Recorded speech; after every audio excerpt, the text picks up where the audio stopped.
우리는 인생에서 뜻대로 되지 않는 순간을 만날 때가 있죠. 미국 캔자스주에 사는 70세 남자 로렌스 졸리풀이라는 사람이 은행에서 약 300만 원가량을 훔쳤대요. 그런데 놀랍게도 그는 도망가지 않고 은행 로비에 앉아 경찰이 올 때까지 기다렸다가 잡힌 거예요. 알고 보니까 아내와 다툰 후에 내가 너와 함께 사는 걸 더 이상 참을 수 없어서 그렇게 선포를 하고 범행을 저질렀다고 해요. 내가 집에서 너와 사느니 차라리 깜빵에 가겠다. 그래서 재판에서 변호사를 선임하지도 않고 오히려 이제 기분이 좋다, 자유다 했대요. 하지만 그의 계획은 곧바로 물거품이 되었대요. 왜냐하면 이 남자는 은행 강도 이 사건에 대해서는 유죄를 인정받았긴 했지만 범죄 전과가 없는 점, 그리고 돈을 순순히 돌려줬다는 점을 고려해서 6개월의 가택연금과 사회봉사를 포함한 3년의 보호관찰기간을 선고받았대요. 이렇게 아내와 살기 싫어 감옥에 가려고 했던 이 남자의 계획은 실패로 돌아갔죠. 혹시 우리 성도님 중에서 이런 경험이 있으신 분을 계신지 모르겠어요. 오늘 우리가 읽은 본문에서도 이렇게 막다른 길과 골목에 서 있는 사람들이 있었대요. 바로 요단강 앞에 이스라엘 백성들이죠. 우리 한번 1절과 2절 말씀 같이 한번 읽어보도록 하겠습니다. 시작. 또 여호수아가 아침에 일찍이 일어나서 그와 모든 이스라엘 자손들과 더불어 에서 떠나 요단에 이르러 건너가기 전에 거기서 유숙하니라. 사흘 후에 관리들이 진중으로 두루 다니며 아멘. 이스라엘이 시딤에서 떠나 약속의 땅 가나안을 향하는 중 그들을 가로막는 장벽인 요단강을 만나게 돼요. 여러분 중에 혹시 요단강에 가보신 적 있으신 분 계신가요? 저는 이제 가서 보트를 탄 적이 있는데 사실 실망을 좀 했어요. 왜냐면 강이 그렇게 크지는 않더라고요. 근데 안내하시는 목사님 말씀이 요단강은 단순한 강이 아니다. 건기 때는 보통 강폭이 10에서 30m가 되고 깊이는 1m래요. 그래서 건너는데 아무런 문제가 없대요. 근데 우기가 되면 폭이 60m 이상으로 늘어나고 깊이가 3m 이상으로 불어난다는 거예요. 이유는 비가 많이 오기도 하고 북쪽 레바논에 헤로만산이라고 있는데 거기 쌓인 눈이 녹아 요단강이 들어온다는 거예요. 거기다가 이 강 경사도 차이가 커서 우기에는 물이 더 빨리 하류로 떨어지는 거죠. 근데 마침 오늘 본문의 시기가 15절에 보면 곡식 거두는 시기, 우기래요. 그래서 물이 항상 범람에 넘치는 기간. 근데 하필 그 기간에 요단강을 앞에 두고 사흘을 머물렀다는 거죠. 자, 그러면 이들은 요단강을 바라보며 무슨 생각을 했을까요? 홍수처럼 범람하는 그 강을 보면서 만감이 교차하지 않았을까요? 야, 며칠 전에는 뭐 하나님이 이 땅을 우리에게 주셨다, 두려워하지 말라 하더니 이게 뭐냐, 처음부터 망했다. 아니 물이 홍수같이 넘치는 이 강을 무슨 수로 건너냐. 그렇다고 우리가 배가 있냐, 강 건널 다리가 있냐. 그들에게는 불가능한 장벽이었던 거죠. 그러니 그 3일이라는 기간은 이 요단강이라는 환경 앞에, 그 두려움 앞에 절망하는 시간이었을 거예요. 그러면 왜 하나님은 하필 이스라엘을 이 시기에 여기로 인도하셨을까요? 여러분, 보통 우리는요, 자기가 믿는 구석이 있는 한 하나님을 믿는다고 생각해요. 그래서 내 믿을 정도면 그래도 괜찮지. 그런데 자기가 의지하는 모든 환경이 다 무너질 때에야 그 믿음의 실체가 드러나는 거예요. 그래서 여러분, 하나님께서 이스라엘을요, 가나안 땅이 아닌 광야로 보내세요. 홍해 앞으로 보내세요. 왜 그러셨을까요? 광야에 가야 우리 믿음이 드러나기 때문에. 왜냐하면 광야는 하나님 외에 아무것도 의지할 곳이 없는 곳이니까. 여러분, 우리도요, 우리 통장에 돈이 사라질 때 우리 믿음이 드러나죠. 내가 하던 사업이 실패하고 직장에서 해고되거나 시험에 떨어지거나 가족이 아프거나 문제가 생길 때, 어려운 환경 앞에 있을 때 우리의 신앙의 쌩얼이 드러나요. 그래서 개척교회 목사님들도 그런 데잖아요. 헌금 많이 내던 성도가 교회 떠난다 할 때, 그때서야 본인이 하나님보다 사람을 믿었구나라는 걸 안다고. 오늘 본문의 이스라엘, 요단강 앞에서 그들이 자기 힘으로 할 수 있는 거 아무것도 없어요. 그래서 여러분, 그 앞에 머무는 시간은요, 바로 내가 무너져 가는 시간이에요. 내 힘, 내 방법, 자기 자원으로 살았던 그 거짓 신앙이 부서지는 시간. 그리고 하나님의 자원으로 사는 법을 배우는 시간. 여러분, 보통 아파트가 재건축을 하잖아요. 그러면 기존에 있는 아파트나 빌라를 어떻게 해요? 그 위에 그냥 짓나요?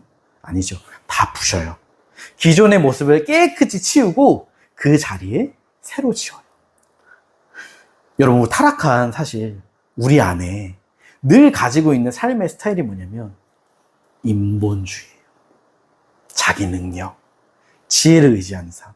그래서 교회를 아무리 오래 다녀도요, 이 가치관이 여전히 우리 마음 깊숙한 곳에 뿌리 박혀 있어서 믿음의 삶, 하나님의 길을 가지 못하도록 만드는 거죠.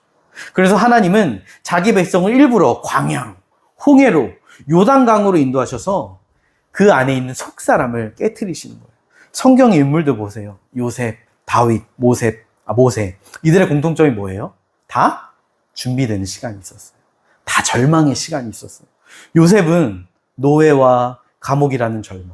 다윗은 사울의 추격 속에 쫓김을 당하죠. 모세는요, 광야 생활을 해요. 그런데 그 절망의 시간이 그들을 하나님의 그릇으로 준비되게 만들었죠. 여러분, 우리 삶에도요, 요단강 같은 도전을 만날 때가 있어요. 아직 이루어지지 않는 하나님의 약속을 붙잡기도 하죠. 만약 그렇다고 한다면 지금 이 시간은요, 준비의 시간, 절망의 시간일 수 있어요. 여러분, 여호수아에서도요, 언제부터 전쟁이 시작되냐면 6장에 가서야 시작이 돼요. 그 전까지는 뭐하냐? 내 자신에 대해 절망하고 하나님만이 나의 능력이 되는 시간.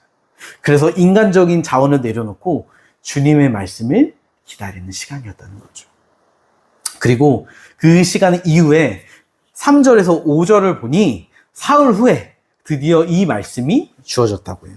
우리 같이 한번 읽어보겠습니다. 시작. 백성에게 명령하여 이르되 너희는 레위 사람 제사장들이 너희 하나님 여호와의 언약궤를 매는 것을 보거든 있는 곳을 떠나 그 뒤를 따르라. 그러나 너희와 그 사이 거리가 2000규빗쯤 되게 하고 그것에 가까이 하지는 말라. 그리하면 너희가 행할 길을 알리니 너희가 이전에 이 길을 지나보지 못하였음이니라 하니라. 여호수아가 또 백성에게 이르되 너희는 자신을 성결하게 하라. 여호와께서 내일 너희 가운데 기이한 일들을 행하시리라. 아멘. 지금 3절에 레위 제사장들이 하나님의 언약궤를 매면 백성들이 그 뒤를 따르는데 그 사이 거리가 2000규빗쯤 되게 하래요. 여러분, 여기서 언약궤는요, 단순한 상자가 아니라 뭐예요? 하나님의 임재와 약속을 상징하는 거죠. 그럼 여기서 질문, 왜 하나님은 언약궤와 백성들의 사이를 1km나 거리를 두라고 하셨을까요? 2000규빗이 약 1km거든요. 그 이유는 바로 하나님은 거룩하신 분이시기 때문에 거리를 두어야 된다는 거예요. 여러분, 하나님은 우리를 사랑하세요.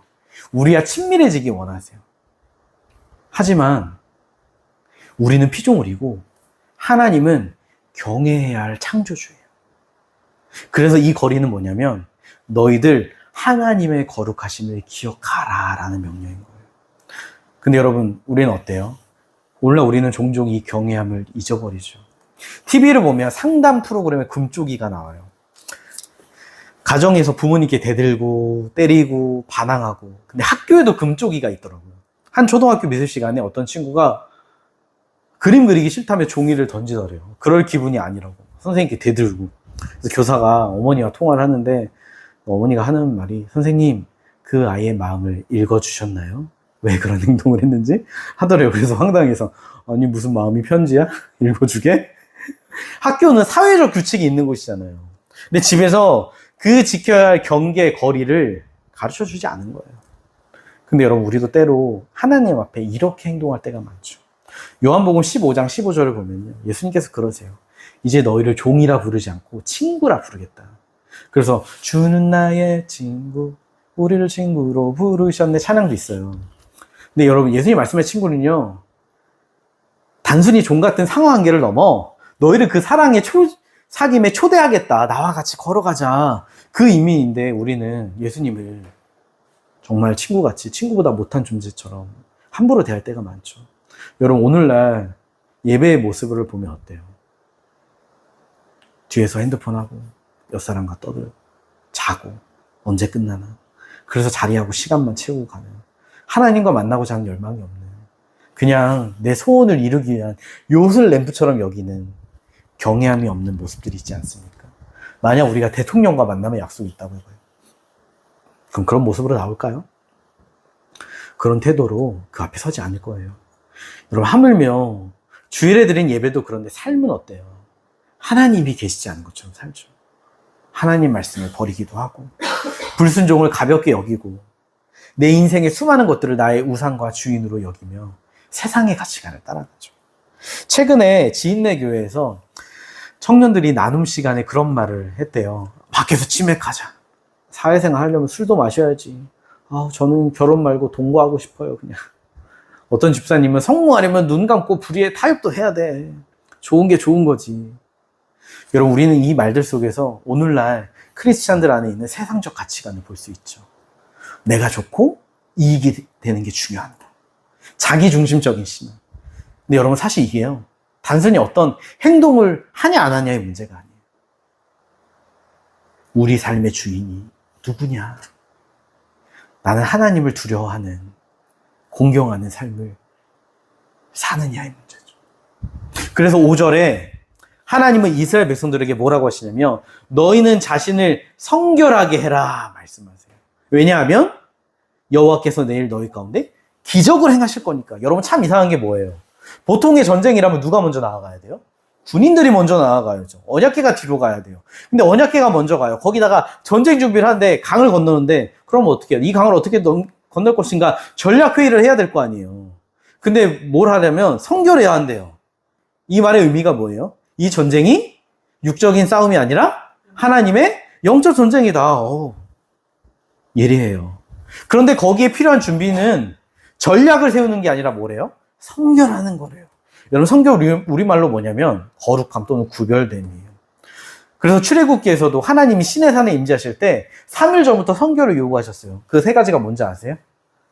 모르실 것 같아서. 첫 번째, 옷을 빠는 거. 두 번째, 여인을 가까이 하지 마라. 세 번째, 말씀을 따르며 기다려라. 무슨 말이냐? 마음과 몸, 영혼을 다 거룩히 하라는 거예요. 우리가 보통 금식기도 하잖아요. 왜 할까요? 금식기도. 나 밥 먹을 거야! 뗐으면 하나님 들어주세요 하는 건가요? 우리 예담 예찬이가 잘하는 건데. 그럼 저는 먹지 마. 어차피 너가 배고픈 거지. 그러면 안 된다는 걸 알고 먹어요, 다시 와서. 여러분, 금식은요, 그런 게 아니라 우리의 욕구를 내려놓는 거예요. 힘을 빼는 거예요. 그래서 우리의 시선이 하나님께만 집중하게끔 하는 거죠. 왜 옷을 빨았을까요? 이전에 묻은 먼지나 더러움, 그러니까 죄들을 씻어내고 너 새 마음으로 하나님 앞에 나아가라.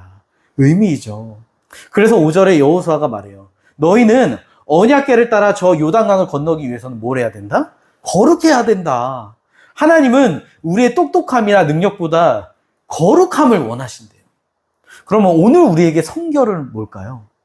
깔끔한 옷차림을 입고 외적인 규칙을 잘 지키는 게 성결, 거룩일까요? 전에 이야기했지만 한 성가대 지휘자가 성가대원들이 그 성가대 복을 입고 뛰어다니니까 주의를 주면서 그 옷은 거룩한 옷이다. 뛰지 마라. 여러분, 그렇게 거룩한 옷이면 세탁을 매일 해야죠. 몇 달이 지나도록 세탁 한 번 안 해요. 무슨 말이에요? 그 옷이 거룩한 게 아니라는 거예요. 거룩은 구별됨이죠. 하나님의 백성이라는 정체성이에요. 근데 그 정체성은 어디서 나오냐? 하나님과의 관계에서. 그러니까 그 하나님의 백성은 어떻게 살아요? 죄를 멀리하고 선을 행하고 하나님 말씀에 순종하고. 그래서 성결은 말씀과 기도로 그 하나님을 사랑하는 자리에 머무는 거. 매일 말씀을 묵상하며 나를 돌아보고 경외함으로 그 앞에 엎드리며 내 인생을 주님께 드리는 거. 그게 거룩 아니에요? 근데 우리는요, 다 하나님의 응답과 기적을 경험하기 원해요. 근데 성결하기는 원하지 않아요. 여러분, 요리사가 음식을 만들어 접시에 넣는데 어떤 그릇에 담아요? 깨끗한 그릇에 담죠. 더러운 그릇이 있으면 담나요? 안 담죠. 다른 그릇을 찾을 거예요. 그래서 여러분, 우리가 거룩하지 않으면 하나님을 경험하지 못하는 거죠. 성결은 단순한 외적인 행동이 아니라 우리 마음을 하나님께 드리며 청소하는 거예요. 청소하는 거. 그래서 우리에게 필요한 기도는 뭐예요? 하나님, 저 이거 없어요. 이것 좀 주세요. 그 전에 뭘 해야 되냐면 내 안에 없어져야 할 것들, 내 안에 쓴뿌리, 세상의 욕망, 우상, 시기, 미움 같은 쓰레기들을 내려놓는 기도. 그래서 마치 더러운 그릇을 깨끗이 씻듯 우리 안에 수많은 죄와 분열된 마음을 회개하며 정결케 하는 거죠. 그래서 여러분, 우리는 날마다 말씀과 기도로 나아가야 돼요. 왜요? 하나님 관점에서 내 모습을 보는 건 성령의 역사로만 가능하니까. 마치 거울 앞에 우리의 겉모습이 보이는 것처럼 하나님 앞에서야 여러분, 우리의 속사람이 보여요. 그리고 보인다? 그러면 정직하게 거기에 동의하고 엎드리시면 돼요. 그래서 만약 오늘날 우리의 삶 가운데 하나님의 역사, 응답을 경험하지 못하고 계신 분들이 있다면요, 우리의 삶을 하나님이 원하시는 거룩의 자리로 돌이키셔야 한다는 거죠. 오늘 이스라엘에게 성결을 요구하셨던 하나님은 이제 본격적인 명령을 내리시는데요. 우리 8절에서 11절 같이 읽어보겠습니다. 시작. 너는 언약궤를 맨 제사장들에게 명령하여 이르기를 너희가 요단 물가에 이르거든 요단에 들어서라 하라. 여호수아가 이스라엘 자손에게 이르되 이리 와서 너희의 하나님 여호와의 말씀을 들으라 하고 또 말하되 살아계신 하나님이 너희 가운데 계시사 가나안 족속과 헷 족속과 히위 족속과 브리스 족속과 기르가스 족속과 아모리 족속과 여부스 족속을 너희 앞에서 반드시 쫓아내실 줄 이것으로 너희가 알리라. 보라, 온 땅의 주의 언약궤가 너희 앞에서 요단을 건너가나니. 아멘. 지금 여호수아가 말해요. 여호와의 말씀을 들으라. 다시 말해, 이 역사의 성공 여부는 살아계신 하나님 말씀에 순종하는지에 달려있다. 그런데 80%, 90%가 아닌 100% 전적인 순종을 해야 한다. 여러분, 왜 10절에 살아계신 하나님이라고 했을까요? 가나안 땅에는 죽은 우상들이 가득하잖아요. 대조가 되는 거예요. 그리고 11절을 보면 온 땅의 주의 언약궤라고 해요. 왜 온 땅의 주라고 했을까요? 이 표현은 하나님의 주권이 이스라엘뿐 아니라 모든 민족과 땅에 미친다는 걸 말하는 거예요. 다시 말해, 하나님은 남의 땅을 뺏는 약탈자가 아니라 이 땅이 주님이시다. 이 땅은 주님의 것이다. 그래서 이 전쟁도 그분의 주권 아래 있어 승리하게 할 것이다. 여러분, 지금 가나안 정복이라는 불가능해 보이는 과업 앞에 놓여져 있잖아요, 이스라엘이. 그래서 그들에게 믿음을 주기 위해 온 땅의 주의 언약궤가 먼저 갈 거라는 거예요. 그래서 여러분 8절을 보면요, 언약궤를 맨 제사장들에게 명령해서 요단에 들어가래요. 그리고 13절에 보니까 제사장들이 발을 물에 내디디면 요단강 물이 끊어질 거다. 여러분, 혹시 지금 요단강을 건너는 것과 홍해 때의 차이가 뭔지 아세요? 홍해는 이미 갈라져 있어요. 그러니까 발을 내디디면 돼요. 근데 요단강은 범람하는 물 속에 발을 내디뎌야 물이 멈춘대요. 여러분이 지금 그 앞에 있다고 생각해요.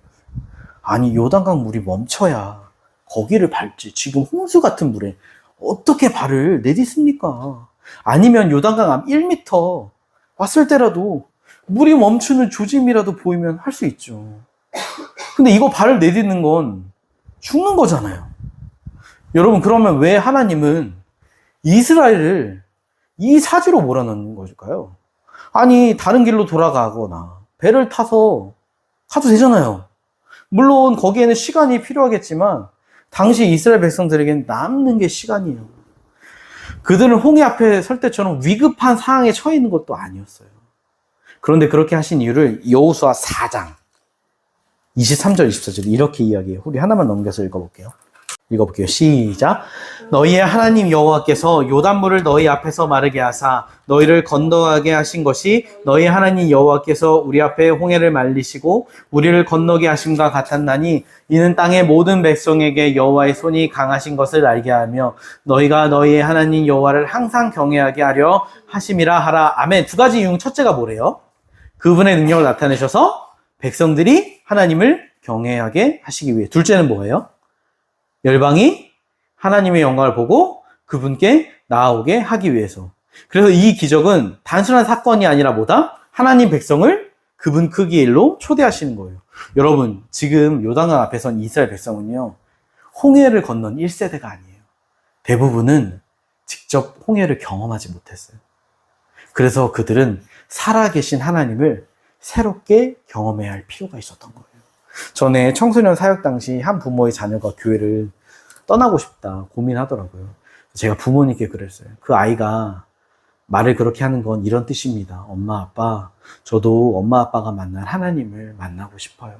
엄마, 아빠는 자기가 과거에 하나님을 어떻게 만났다고 이야기는 하지만 저는 지금 우리 가정의 삶에서 역사하신 하나님을 보고 싶어요. 여러분, 부모 세대의 간증 중요해요. 근데 그것만으로는 충분하지 않아요. 우리 자녀 세대들도 또 우리 자신도 지금 이 자리에서 살아계신 하나님을 직접 경험해야 돼요. 그래서 하나님은 우리에게 각각 부르심과 소명을 주세요.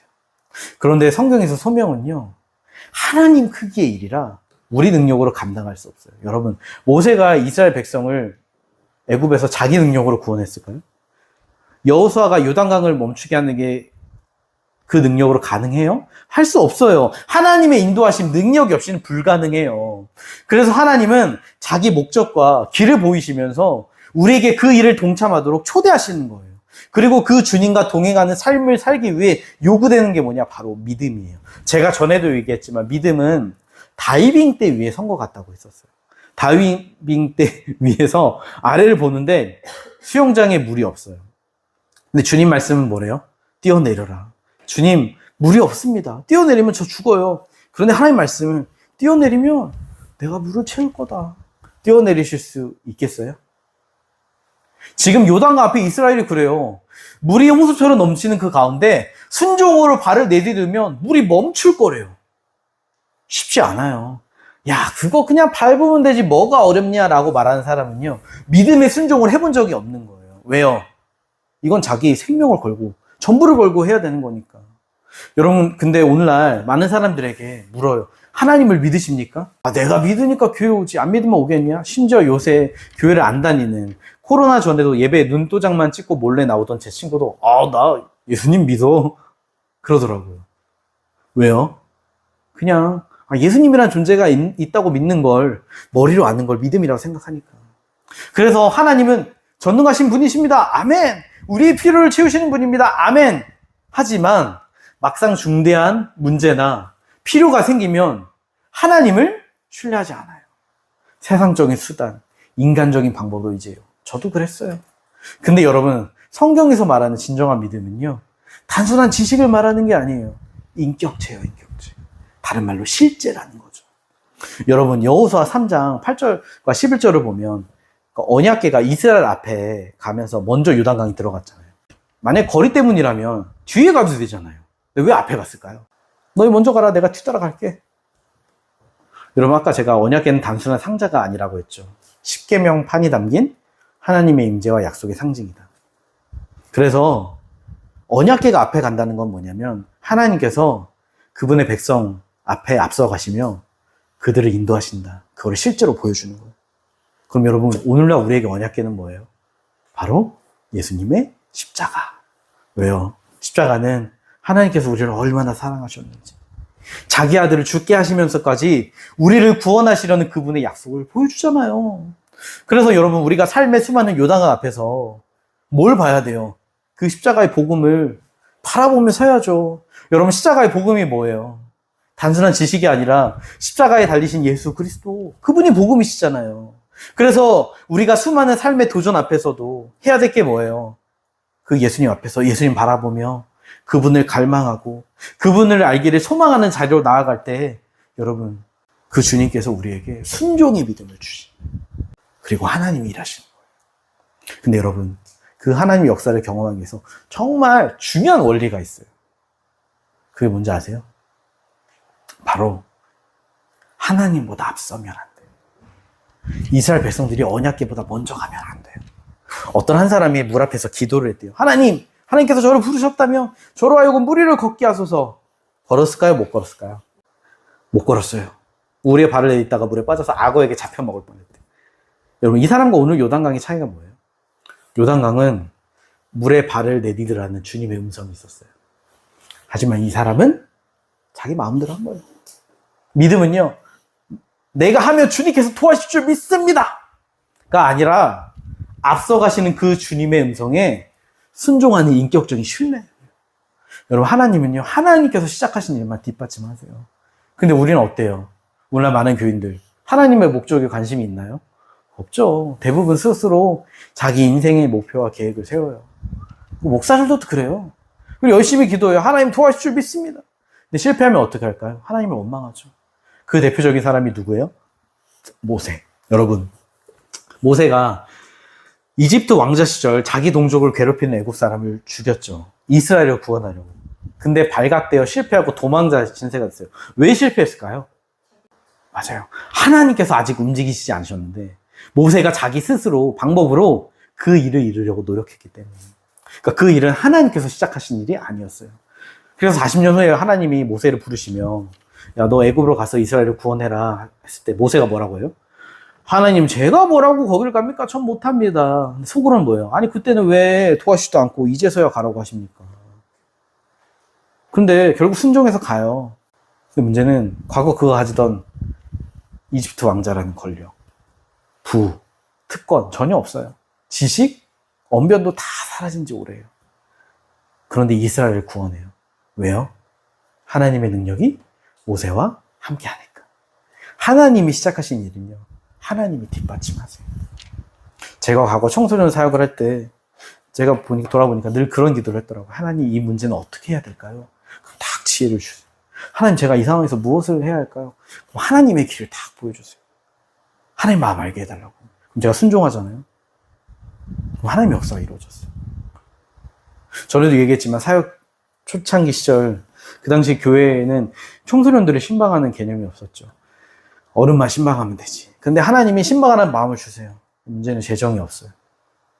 하라고 하시니까 해야지. 선포를 했어요. 그랬더니 선생님들이 막 봉투를 주시고 이거 쓰시라고.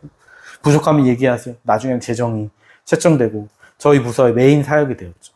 앞서가신 하나님을 보고 하나님이 시작하시니까 뒷받침하세요.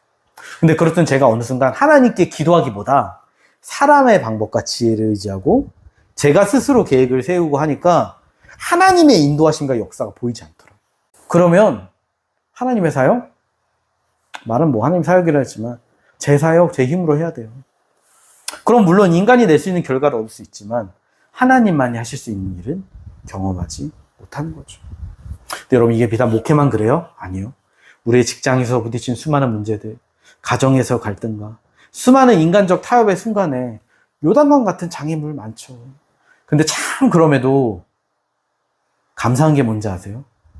우리 하나님은요, 우리가 실패하고 넘어지더라도 기다려주세요. 하나님께서 아브라함에게 이삭을 제물로 바치라고 요구하시잖아요. 근데 신기한 건요, 그 요구를 아브라함 부르심 그 첫 단계에서 말씀하지 않으세요. 아브라함을 부르시고 하나님이 동행하시면서 아브라함을 죽음의 위기 속에서 지켜주시고 불가능한 속에서도 새 생명 이삭을 주셨죠. 약속을 지키시고 그 역사를 통해 하나님을 알려주셨어요. 그래서 아브라함이요, 그 하나님을 경험하며 알며 믿음이 점점 어때요? 성장한 거예요.